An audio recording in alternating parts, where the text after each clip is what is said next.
नमस्कार दोस्तों, आज की इस वीडियो में आप लोगों को एक ऐसा प्लान बताऊंगा या आपके फ्यूचर प्लान बताऊंगा। मान के चलिए कि आपके फ्यूचर का प्लान है, सबके घर में होता है। तो आप लोगों से यही अनुरोध होगा कि मेरे चैनल को सब्सक्राइब कर लें। आपके एक सब्सक्राइबर से अब यदि आप एक लोग सब्सक्राइब करते हैं तो हमारा चैनल ग्रो करता है। इस तरह आपका तो चैनल सब्सक्राइब करने से आपको तो ज्ञान मिलेगा ही, लेकिन हम लोगों का चैनल ग्रो करता है। इसलिए आप लोगों से अनुरोध होगा कि चैनल को सब्सक्राइब कर लें और अच्छा लगे तो लाइक भी कर दें, शेयर भी कर दें। तो आज की इस वीडियो में आप लोगों को एक ऐसे खर्च के बारे में बताऊंगा जो सभी लोगों को ज़रूरी है। हर लोगों के पास ये खर्च करना ही पड़ता है, चाहे गरीब हो चाहे अमीर हो। सभी के बेटे बेटियां होती हैं, सभी को शादी करना पड़ता है और शादी के लिए खर्च करना और शादी के लिए पैसा इकट्ठा करना बहुत बड़ी बात हो गई है। क्योंकि गरीब आदमी कम से कम बहुत ज़्यादा इकट्ठा तो नहीं कर पाएगा, लेकिन हम ये ऐसा प्लान बताएंगे जिसमें अगर पैसा इकट्ठा करता है तो भी 10 साल बाद 10 से 15 लाख रुपया इकट्ठा कर सकता है। क्योंकि इस समय शादी में 5 लाख रुपए लग जा रहे हैं, तो 10 साल बाद मान के चलिए कि 20 लाख रुपए तक लग सकता है। तो आप तो इकट्ठा कर नहीं पाएंगे। तो इकट्ठा करने के लिए थोड़े थोड़े पैसे को कैसे इन्वेस्ट करें, कहाँ इन्वेस्ट करें, जिससे कि आप इस पैसे को आप गेन कर सकते हैं। 10 लाख रुपए कम से कम तो बना ही सकते हैं। तो आपको इस स्कीम के थ्रू कैसे पैसा बनाएंगे, क्योंकि स्कीम की ज़रूरत तो गरीबों को पड़ती है। अमीरों के पास तो अथाह पैसा होता है, उन लोगों को कोई स्कीम की ज़रूरत नहीं होती है। पैसा कहीं से आएगा कहीं जाएगा, लेकिन हम गरीबों के लिए स्कीम की ज़रूरत पड़ती है। और ऐसे स्कीम ना हो कि जो फ्रॉडगिरी का हो। आप स्कीम यही है कि आप पैसे अपने अकाउंट से कहाँ जमा करेंगे, कितना जमा करेंगे कि आप 10 साल बाद 10 से 11-12 लाख रुपए तक इकट्ठा कर सकते हैं। यदि आप 20 या 25 हज़ार रुपया महीने कमा रहे हैं तो आप उसमें से केवल 4,000 रुपया पर मंथ इकट्ठा करिए। या आप इकट्ठा करने के लिए आप म्यूचुअल फंड ले लीजिए। म्यूचुअल फंड से SIP ले लीजिए। किसी भी कंपनी का आप ट्रेडिंग अकाउंट खोल लीजिए, उसमें से आप SIP के लिए अप्लाई कर दीजिए। SIP क्या होता है? Systematic investment plan. आप लंबा गोल रखिए। शॉर्ट गोल मत रखिए। आपको शादी तो करना है 10 साल बाद, तो 10 साल का गोल रखिए। 10 साल के लिए 4,000 रुपये पर मंथ SIP को डिडक्ट करवाइए, SIP को कटवाइए।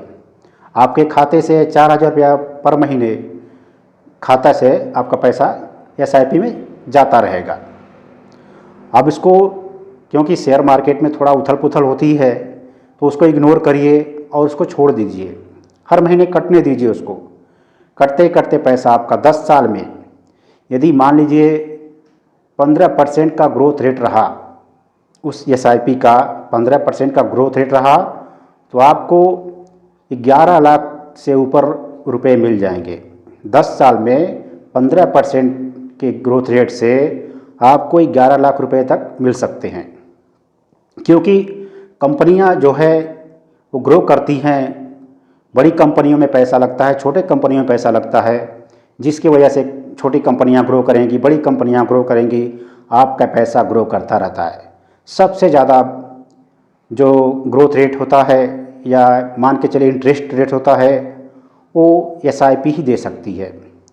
आप बैंक में FD भी कर देंगे तो FD अधिकतम आपका 7.5% तक दे सकता है इंटरेस्ट, लेकिन SIP में 15 से 20% तक इंटरेस्ट रेट मिलता है। थोड़ा रिस्क है, लेकिन आप लंबा सोचेंगे तो रिस्क कम आपको लगेगा। उथल पुथल होता है, उसको उथल पुथल को छोड़ दीजिए। आप उसको लंबा सोचिए और इसको आप कंटिन्यूअस 10 साल तक करिए। 10 साल करने से आपको 11 से 12 लाख रुपए इकट्ठा कर पाएंगे। आप अपने पैसे को कम से कम शादी ब्याह के लिए तो रखना ही पड़ेगा, किसी को भी ज़रूरत पड़ती है और कोई उपाय नहीं है। बस आप सिंपल सा SIP ले लीजिए। SIP को कंटिन्यूस रखिए 10 साल तक। 10 साल बाद आपको शादी के लिए पैसा इकट्ठा हो जाएगा, क्योंकि आप इतना पैसा कभी इकट्ठा नहीं कर पाएंगे बिना जमा किए, बिना बचाए पैसा। आप 10 साल तक कंटिन्यूस पैसा आप जानते हैं कि शादियां दहेज प्रथा की वजह से महंगी हो गई हैं। दहेज देना पड़ता है, सामान देना पड़ता है, हर चीज़ महंगा हो गया है, सोना चांदी महंगा हो गया है। तो उसको आप अगर चाहें तो थोड़ा थोड़ा खरीद करके आप सोना चांदी रख सकते हैं बच्चों के लिए, बच्चों की शादियों के लिए। लेकिन पैसा तो इकट्ठा करना ही पड़ेगा, क्योंकि 10 साल में आप कैसे पैसा इकट्ठा करेंगे जब आप बचाना ही नहीं शुरू करेंगे। तो पैसे को बचाने के लिए आप SIP ज़रूर लीजिए। डरिए नहीं, क्योंकि आज से नहीं शेयर मार्केट चल रहा है। शेयर मार्केट बहुत पहले से चल रहा है, अभी भी चल रहा है। 100 साल करीब करीब हो गए शेयर मार्केट को, बंद तो नहीं ना हुआ, चल रहा है। आप डरिए नहीं, आप इन्वेस्ट करते रहिए। 4000 रुपया ही इन्वेस्ट करते रहिए आपके बच्चों के शादी ब्याह के लिए, और इसको कंटिन्यूस रखिए, और आपको पैसा शादी के लिए आप इकट्ठा कर पाएंगे। बस यही बताना था। यदि आप पूरा वीडियो देख लिए हैं तो शेयर कर दीजिए, लाइक भी कर दीजिएगा। धन्यवाद।